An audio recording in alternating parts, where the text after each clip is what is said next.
কলেজটা অনেক সুন্দর আপু। কলেজটা সুন্দর, কিন্তু সিনিয়রদেরকে অ্যাভয়েড করে চলবি।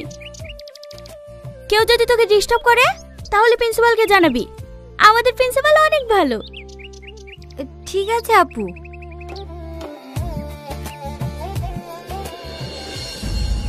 মেয়েগুলো নতুন মনে হচ্ছে, চল মামুনিদেরকে আমাদের পরিচয়টা দিয়ে আসি। নাম কি সোনা? কি রে নাম বলছে না যে? কালা মনে হয়। চলো আপু।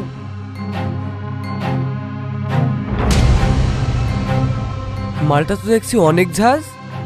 হ্যাঁ, নতুন তো তাই তোকে চিনতে পারিনি। ও ঠিক বুঝে যাবে তুই কি জিনিস। চ।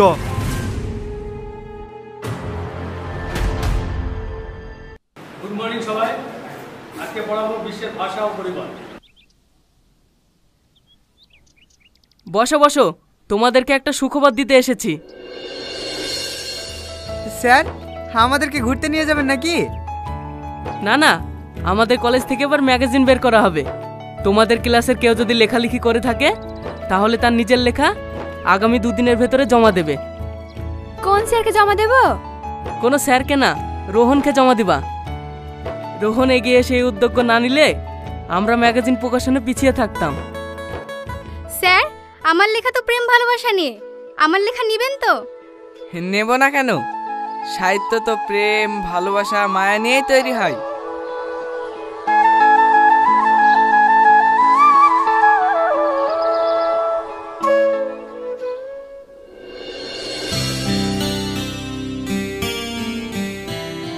কিরে রাশিদ, কি করছিস? এদা ভাই, রিলস দেখছি। সারাদিন বেকার রিলস না দেখি পকেট পকেটে ট্রেডিং করে ইনকামও তো করতে পারিস। কিভাবে ভাই? তাহলে শোন, প্রথমে ডিসক্রিপশনে দেওয়া লিঙ্কে গিয়ে রেজিস্টার করে আমার প্রোমো কোড MO25 ইউজ করে ডিপোজিট করবি। এখানে 100 টাকা ডিপোজিট করলে 200 টাকা পেয়ে যাবি। ঘরে বসে বসে এটা কিভাবে সম্ভব? আরে পরিশ্রম ও দক্ষতা থাকলে সব কিছু সম্ভব। ডেমো অ্যাকাউন্টে ট্রেড করে রিয়েল অ্যাকাউন্টে ট্রেড করবি, আর এটা ভেরিফাইড, কোনো রিস্ক নাই। ভাই, তাহলে এটা রেজিস্টার করার জন্য কি কি লাগবে? আরে তেমন কিছু না, ফোন নাম্বার আর ইমেল আইডি দিয়ে রেজিস্টার করতে পারবি। আর এটার ইন্টারফেস একদম ইজি। আর এখানে তুই পাবি সোশ্যাল ট্রেডিং, অন্য কারোর ট্রেড দেখেও ট্রেড করতে পারবি। তাহলে ডিপোজিট কিভাবে করব? একদম সহজ, ইউপিআই, ফোনপে ও কার্ডের মাধ্যমে ডিপোজিট ও উইথড্রল করতে পারবি। টাকা 5 মিনিটে চলে আসবে অ্যাকাউন্টে। আচ্ছা, এই দেখ, তোকে ট্রেডিং করে দেখাচ্ছি। এখানে গেস করতে হবে গ্রাফ ওপরে যাবে না নিচে। যদি মনে হয় ওপরে যাবে তাহলে ব্লুতে, আর নিচে যাবে মনে হলে রেডে ক্লিক করতে হবে। আমার মনে হচ্ছে গ্রাফ ওপরে যাবে, তাই ব্লুতে ক্লিক করলাম। এই দেখ, ট্রেডিং সাকসেসফুল হয়েছে, জিতা টাকা আমার অ্যাকাউন্টে। আরে বাহ, বুঝে গেছে কি করতে হবে। ডেসক্রিপশনে দেওয়া লিঙ্ক থেকে রেজিস্টার করতে হবে আর প্রোমো কোড দিয়ে ডিপোজিট করে ট্রেডিং করতে হবে। তো বন্ধুরা, আপনারাও ডেসক্রিপশনে দেওয়া লিঙ্কে গিয়ে রেজিস্টার করুন আর আপনার ট্রেডিং জার্নি শুরু করুন।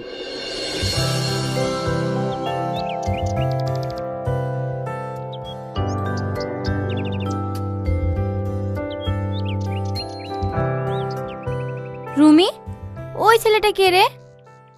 রোহনের কথা বলছিস? ও আমাদের সিনিয়র, সারাদিন ডায়েরি পেন নিয়ে পড়ে থাকে, লেখায় জানে তার কাছে সব কিছু। তোরা ক্যান্টিনে চ, আমি ওর সাথে একটু কথা বলে আসছি। দেখিস, কবির কবিতা শুনে যেন ওর প্রেমে পড়ে যাস না।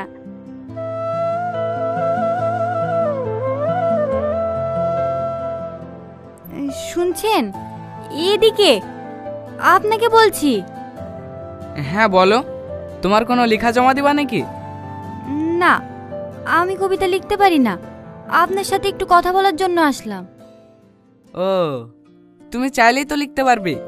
এই প্রকৃতিকে দেখো, এরাই তোমাকে বলে দেবে আমাদের জীবনে তাদের ভূমিকা কি। আপনি কি সবই এই ডায়েরিতে লিখে রাখেন? হ্যাঁ, মনে কোনো কথা ভেসে আসলে সব এই ডায়েরিতেই বন্দি করে রাখি। আপনার মনের কথা আমি পড়তে পারি না? মানে?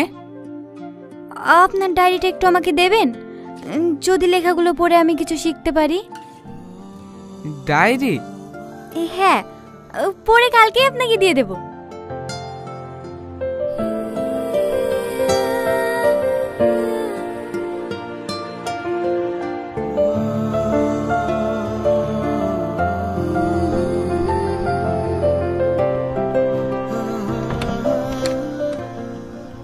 লেমা, দুধটা খেলে, না হলে আবার ঠান্ডা হয়ে যাবে। ওখানে রেখে দাও, আমি একটু পরে খাচ্ছি। তোকে তো কখনো ডায়েরি পড়তে দেখিনি। ডায়েরিটা কার? ডায়েরিটা আমাদের কলেজে একটা ছেলের, ওর নাম রোহন। ওর ডায়েরি তোর কাছে কেনে? কলেজ থেকে ম্যাগাজিন বের হবে, যারা যারা লেখে তাদের লেখা দুদিনের ভেতরে জমা দিতে বলেছে, তাই ওর কাছ থেকে ডায়েরিটা নিয়ে এসেছি, যদি কিছু শিখতে পারি। হো, তোদের ওই ক্ষুদি লেখকের একটা কবিতা পড়ে শোনাবি? হ্যাঁ, কেন শোনাবো না। কবিতার নাম সাদা কাফন। বাবা, কবিতার নাম শুনে কেমন যেন গাটা শিরিয়ে উঠল। সাদা কাফন অস্থির মন, বুঝবে তখন হারিয়ে যাব যখন। সাদা কাফন তুলে রেখেছিল কতজন, হাতছানি দিয়ে ডেকেছে তার সাথী, তারাও হয়েছে কবরবাসী। সাদা কাফন পরে চলে গেছে কতজন, আমরাও চলে যাব। সাদা কাফন পরে সেদিন কাঁদবে কে এই হাতটা ধরে? কারোর হবে ভালো, কারোর হবে খারাপ। এই দুনিয়ায় করেছি কত পাপ, যদি লেগে থাকে কারোর হৃদয়ে তীর, ক্ষমা করে দিও এই শেষ শূন্য যাত্রায়। এই যুগে পরকাল নিয়ে কেউ ভাবেই না, সবাই নিজে নিজে নিয়ে ব্যস্ত। এখন আর কেউ সমাজ, প্রকৃতি, বাস্তবতা নিয়ে লেখে না বললেই চলে। ঠিক আছে মা, তুই পড়, তোর আব্বা আবার বাইরে খাওয়ার লেগে বসে আছে।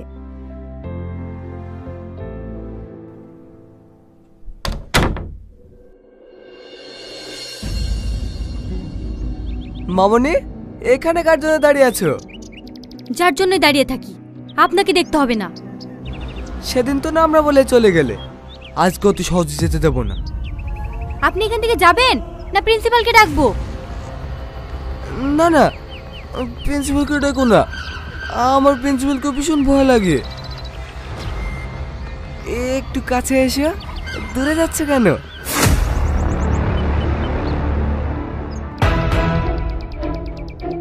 আবার বিয়া তুমি শুরু করে দিয়েছি। দেখ, এটা আমাদের পার্সোনাল ম্যাটার, তুই এর মধ্যে নাক গলাতে আসিনি। তোর মতো ছেলেকে আমার ভালোভাবে চেনা আছে, ভালোই ভালোই বলছি, ঝামেলা না করে এখান থেকে চলে যা, না হলে কিন্তু অনেক খারাপ হবে। তোকে আমি ঠিকই দেখে নেব। আমাকে দেখার আগে প্রিন্সিপালের সঙ্গে দেখা করিস। থ্যাঙ্কস। এতে থ্যাঙ্কসের কি আছে? আমি তো আমার কর্তব্য পালন করেছি। আর তাছাড়া আমার সামনে অন্য কিছু হলে আমি কখনোই মুখ বুজে সহ্য করব না। আপনি অনেক ভালো মানুষ। এই নিন আপনার ডায়েরি। সব পড়া হয়ে গেছে? হ্যাঁ, আপনার কবিতা মাকে পড়েও শুনিয়েছি, মা আপনার অনেক প্রশংসা করছিল। আমি এখন আসি। হ্যাঁ,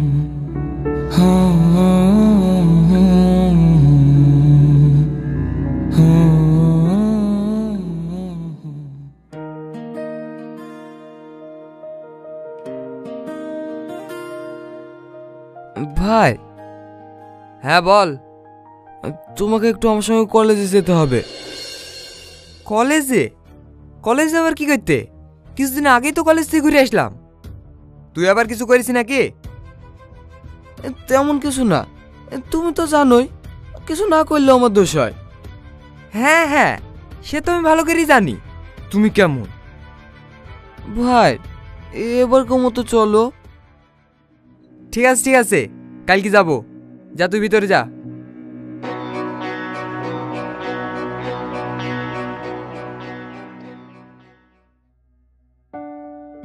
আসবো স্যার। আরে সেলিম বাবু, আসুন আসুন, বসুন।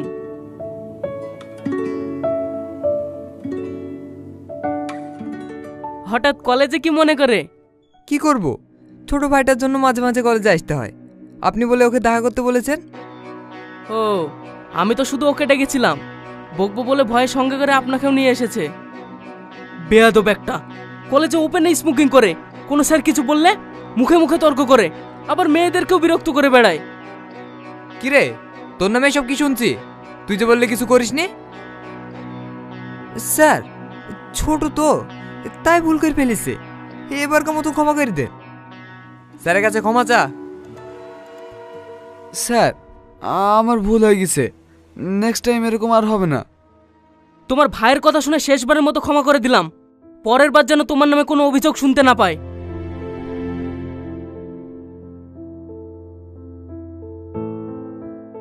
সেলিম বাবু,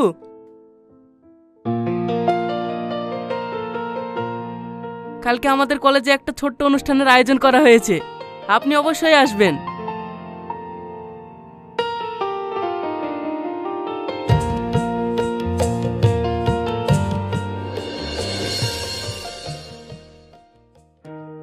রোহন, রোহন। হ্যাঁ মামা, আসছি।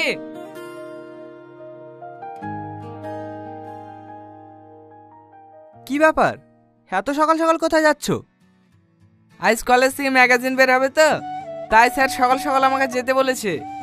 হো, চাটা খেয়ে যাও।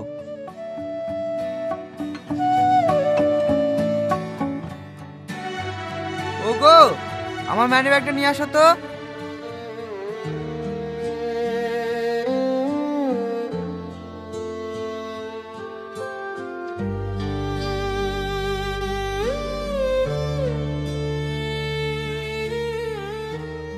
হে নাও।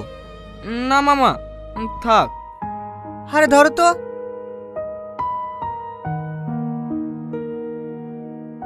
আব্বা মা হারানোর পরে আপনারা আমাকে যেভাবে আদর যত্ন ভালোবাসা দিয়ে আগলে রেখেছেন, সেটা আমি কোনোদিনই ভুলবো না। তুমি তো আমাদেরই ছেলে, আর কখনো এমন কথা বলবা না। ঠিক আছে মামি, আমার দেরি হয়ে যাচ্ছে। সাবধানে যেও।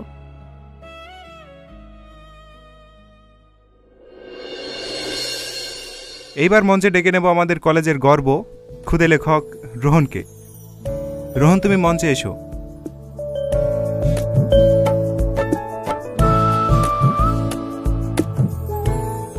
রোহনকে সম্বোধন জানাবেন আমাদের মাননীয় প্রধান সাহেব সেলিম মহাশয়।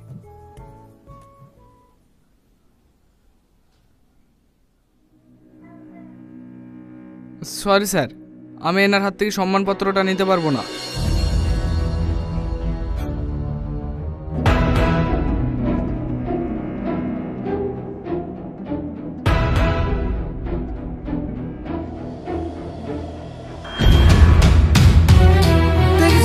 তোমাকে সবার সামনে কিভাবে অপমান করলো।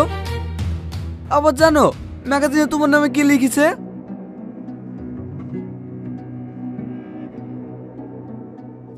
দেশ দেশ করে যায় তারা কি আসলে দেশপ্রেমিক, না মুখের কথাতে তারা দিয়ে যায় সোনার খনি?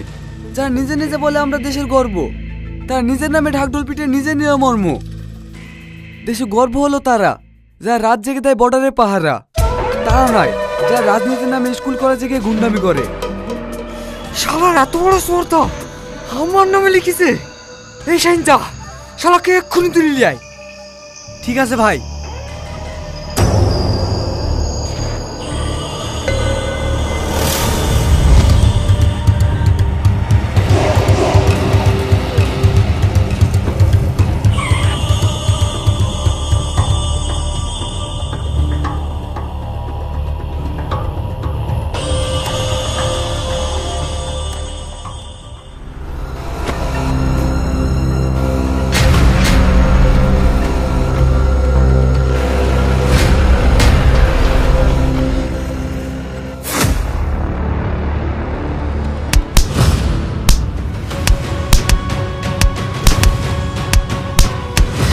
সেদিন আমার কথা ধরেছিলি না?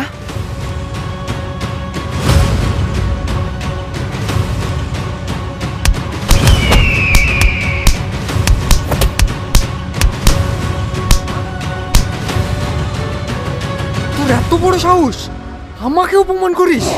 কাজটা তুই মোটেও ঠিক করিস না। তোদের ভয়ে আমি কোনোদিনই থেমে থাকবো না। ওরে এমন অবস্থা করবি সামনে বাজানে পেন না ধরতে পারে।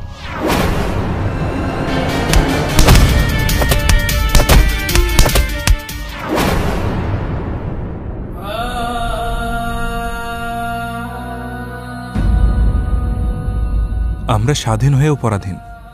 আমরা সাহসী হয়েও অন্যায়ের বিরুদ্ধে কথা বলার সাহস পাই না। অত্যাচারী শাসকদের মাথায় তুলে রাখি। তাদের অন্যায়ের বিরোধিতা করা তো দূরে থাকলো, বরঞ্চ তাদের আরও প্রশ্রয় দিই। হ্যাঁ, এটাই বাস্তবতা।